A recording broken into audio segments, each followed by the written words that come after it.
3/5 और 4/5 के बीच 5 परिमेय संख्याएं ज्ञात कीजिए। पहला क्वेश्चन ये है, तो ये बहुत ही आसान तरीका, 3/5 हमने लिख लिया और यहाँ पे लिख दिया 4/5। किसी ऐसी संख्या से दोनों में मल्टीप्लाई करा देंगे कि उनके बीच के हमें रेशनल नंबर्स निकाल लेने हैं, परिमेय संख्याएं निकाल लेनी है। ऐसी संख्या से गुणा कराएंगे जो उनके बीच की 5-6 नंबर हम निकाल सकते हैं, जैसे 7 से भी कर सकते हैं, 8 से भी, वो आप अपनी मर्जी से किसी संख्या से भी गुणा करा सकते हैं। अगर छोटा नंबर से गुणा कराएंगे तो फिर पॉइंट में संख्याएं निकालनी पड़ेगी, इसलिए हमने यहाँ पे 6 से कर लिया। आप 7 से भी करा सकते हैं, 8 से भी करा सकते हैं। 6 से ऊपर कर दिए गुणा, यहाँ भी 6 से कर दिए, इसमें भी 6 से ऊपर कर दिया और इसमें भी 6 से कर दिया। तो ये हो गया आपका 6 × 18, 18/6 और ये होगा 6 × 24/30। इनके बीच के हमें 5 परिमेय संख्याएं बतानी है, तो 18 के बाद में क्या आता है, 19/30 हो गया, 20/30 हो गया, 21/30 हो गया और 22/30 हो गया, 23/30 हो गया। तो ये 5 नंबर जो हैं वो परिमेय संख्या है। परिमेय संख्या आपको पता होता है P/Q के रूप में होती हैं और P और Q क्या होते हैं, दोनों पूर्णांक होते हैं। तो ये आपका पहला आंसर हो जाता है। अगला सवाल देखते हैं। अगला सवाल दिया है 0.6 के ऊपर बार को P/Q के रूप में व्यक्त करना है। 0.6 के ऊपर बार जो लगा है उसको हमें P/Q के रूप में लिखना है, मतलब परिमेय संख्या के रूप में लिखना है। तो हमें सबसे पहले मान लिया कि माना x बराबर 0.6 के ऊपर बार, तो 6 बार, तो x बराबर हो गया, जो बार लगा है इसका मतलब जो है कि 6 जो है, 6 जो है वो बार बार रिपीट हो रहा है, बार बार वही संख्या आ रही है, क्योंकि ये अशांत नंबर हो जाता है। तो इसको हम चेंज कर लेते हैं 0.666 ... यह संख्या आती ही रहेगी, रिपीट होता रहेगा।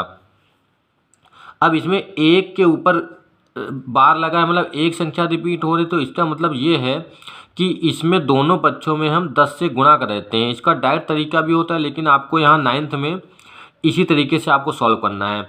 एक संख्या के ऊपर बार है तो एक 0 से गुणा कराएंगे, मतलब 10 से गुणा कराएंगे। अगर दो संख्याओं के ऊपर बार होता तो 100 से गुणा करें, तो इसमें हो जाएगा दोनों पक्षों में 10 से गुणा करने पर, तो ये हो जाएगा 10x, इसमें गुणा करा दिया। अब इसको हम ऐसे भी लिख सकते हैं 10 × x, तो ये हो जाएगा 10 × x, 10x बराबर 10 × 0.666 ... ये होगा 10x, 10 × x बराबर 10 × 0.666, ये हो गया। तो 10x बराबर, जब 10 से इसकी गुणा कराएंगे तो ये एक पॉइंट जो है इधर बढ़ जाएगा, तो 6.66 हो गया। इसको मान लिया समीकरण नंबर 1 और इसको क्या मान लिया था, समीकरण नंबर 1, इसको मान लिया समीकरण नंबर 2।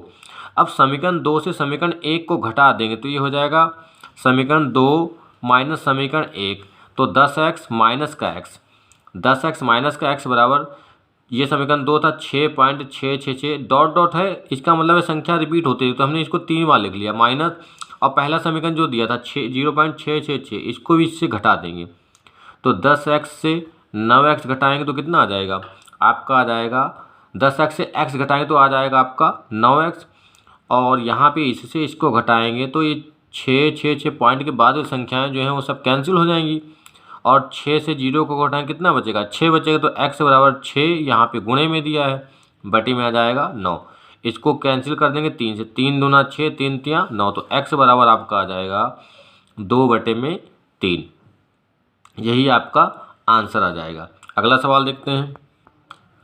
अगला दिया है 324/400 का दशमलव प्रसार किस प्रकार का है। दशमलव प्रसार मतलब शांत है या अशांत है, तो आपको इससे इसको भाग कर देना है। 400 से 324 को जब भाग करेंगे तो भाग जाएगा नहीं, पहले लगाएंगे दशमलव, दशमलव से पहले हमने 0 बढ़ा दिया, तो दशमलव लगा तो यहाँ पे एक 0 बढ़ गया। 400 का पहाड़ा 3240 में ले जाएंगे तो 8 बार जाएगा, 8 से को 32, 3200 हो गया। 3240 से 3200 को घटा दिया, कितना बचेगा, 40 बचेगा। पॉइंट पहले से लगा है, दशमलव पहले से लगा, तो एक 0 हमने बढ़ा दिया, क्योंकि 400 से 40 कटेगा नहीं, तो 400 में भाग करना एक बार जाएगा, तो 400 एक कम 400 कट गया, पूरा 0 आ गया शेषफल।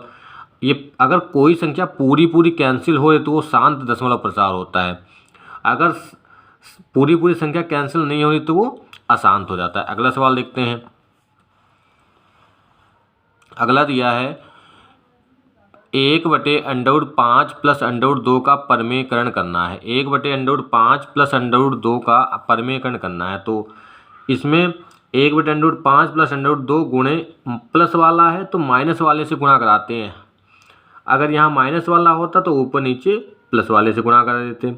ऊपर 1 की इससे गुणा कराएंगे तो अंडर रूट 5 माइनस का अंडर रूट 2 बटे अंडर रूट 5 और इस एक बार प्लस में दिया है एक बार माइनस में दिया। आपको फार्मूला पता होता है कि एक बार प्लस में दिया एक बार माइनस में, तो ये फार्मूला क्या होता है a माइनस बी और a प्लस बी। ये फार्मूला हो जाता है a square minus B square बराबर a माइनस बी और a प्लस बी। ये फार्मूला आपको पता होता है a माइनस बी और ये होता है a plus B, a plus B. ये फार्मूला पता होता है आपको। फिर इसमें क्या हो जाएगा, under root 5 minus under root 2 उतना ही रहेगा। अंडर रूट 5 का स्क्वायर जब करेंगे तो अंडर रूट 5 को जब 2 बार गुना कराएंगे, क्योंकि स्क्वायर दिया है ना, अंडर रूट 5 गुणे अंडर रूट 5 ये हो जाता है सिर्फ 5 बचेगा, 25 नहीं आएगा। 5 और ये बचेगा 2, ये ऊपर संख्या उतनी रहेगी। अंडर रूट 5 माइनस का अंडर रूट 2, 5 से 2 घटाएंगे कितना बचेगा, ये बचेगा 3। यही आपका आंसर हो जाएगा। अगला सवाल देखते हैं। 3 प्लस अंडर रूट 3 और 3 माइनस अंडर रूट 3 को सरल करना है। तो इसमें क्या हो जाएगा, 3 प्लस अंडर रूट 3 और 3 माइनस अंडर रूट 3 को जब सॉल्व करेंगे तो ये हो जाएगा, एक बार प्लस में दिया है एक बार माइनस। अगर आप मल्टीप्लाई से भी कराते हैं तब भी इतना ही आंसर आएगा। हम इसको डायरेक्ट फार्मूले से लगाने की कोशिश करते हैं। इसमें यही फार्मूला लग जाएगा, a plus B A minus B बराबर a square minus B square. 3 और 3 की गुणा करें, क्योंकि एक बार प्लस में दिया एक बार माइनस में, तो हमने डायरेक्ट क्या कर दिया, इसको a प्लस बी मान लिया, इसको मान लिया a माइनस बी। तो a स्क्वायर मतलब 3 का स्क्वायर माइनस अंडर 3 का स्क्वायर, a का स्क्वायर 9 माइनस अंडर 3 का स्क्वायर 3, तो 9 माइनस 3 करेंगे कितना आ जाएगा 6। तो यही आपका आंसर। अगर आपको गुणा करानी तो 3 3 की गुणा कराएंगे, फिर इससे इसकी गुणा कर, लास्ट में आपका आंसर यही आ जाएगा। अगला सवाल देखते हैं।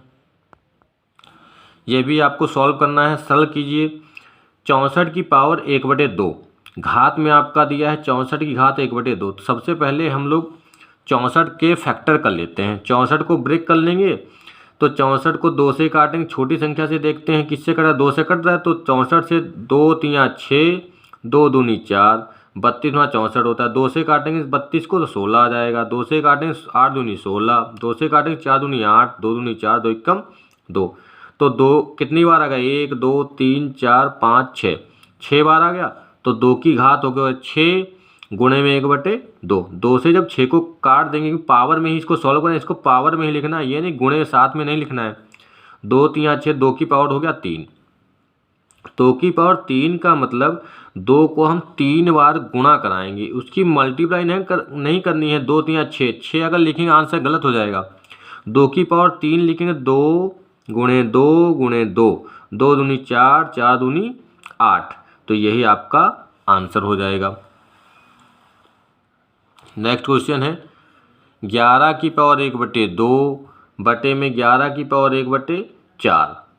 तो इसको बटे में दिया है, पावर इसका जो बेस है आधार है वो सेम है, पावर में कुछ भी है तो उसको हम माइनस कर लेंगे। तो उसको ऊपर जब ले जाएंगे तो ये आधार बराबर दिया है, तो 11 की पावर जब आधार बराबर होगा तभी इसको ले जा सकते हैं ऊपर, नहीं तो वैसे सॉल्व कर लेंगे। 1/2 माइनस का 1/4, जब इसको अलग से हमने सॉल्व किया 1/2 माइनस 1/4, तो इसका आपका आंसर आ जाएगा, चाहे तो तिरछी गुणा करा लोगे तब भी इतने आएगा। 2 से हम हर बराबर करेंगे, 2 दूनी 4 और 2 एकम 2, तो 2 माइनस 1/4, तो 1/4 आ गया। तो 11 की पावर 1/4, यही आंसर है। अगला सवाल है 2 की पावर 2/3 और 2 की पावर 1/5। तो 2 की पावर 2/3, ये दोनों का आधार जो दिया है ये समान दिया है। आधार जब समान है तो इसको हम जोड़ सकते हैं या इसको घटा सकते हैं। अगर बटे में दिया हो तो उसको माइनस जाता है, अगर ऊपर गुणे में दिया तो गुणे में जो पावर है वो दोनों जुड़ जाएंगे। तो 2 की पावर 2/3 प्लस 1/5, तो जब 2/3 और 1/5 इन दोनों का हर बराबर नहीं है, इसको सॉल्व करेंगे, तिरछी गुणा कराएंगे, 5 दूना 10 प्लस 3 एकम 3, और ये हो जाएगा 5 3 15। तो 2 की पावर हो जाएगा 10 प्लस 3/15, और इसको हम लिख देते हैं 10 और 3 13, तो 2 की पावर हो गया 13/15। ये आपका आंसर हो गया। ये आपके पहले चैप्टर के कुछ इंपॉर्टेंट क्वेश्चन थे जो आपकी परीक्षा के दृष्टि से भी बहुत इंपॉर्टेंट है, और ये एनुअल एग्ज़ाम में आ सकते हैं। और ये इस प्रकार के क्वेश्चन जो हैं, इन प्रकार के क्वेश्चन को आप प्रोजेक्ट फाइल में भी लिख सकते हैं, क्योंकि ये सारे इंपॉर्टेंट क्वेश्चन हैं। इसको रिवीजन के लिए आप तैयार कर सकते हैं और प्रोजेक्ट फाइल में भी ये सारे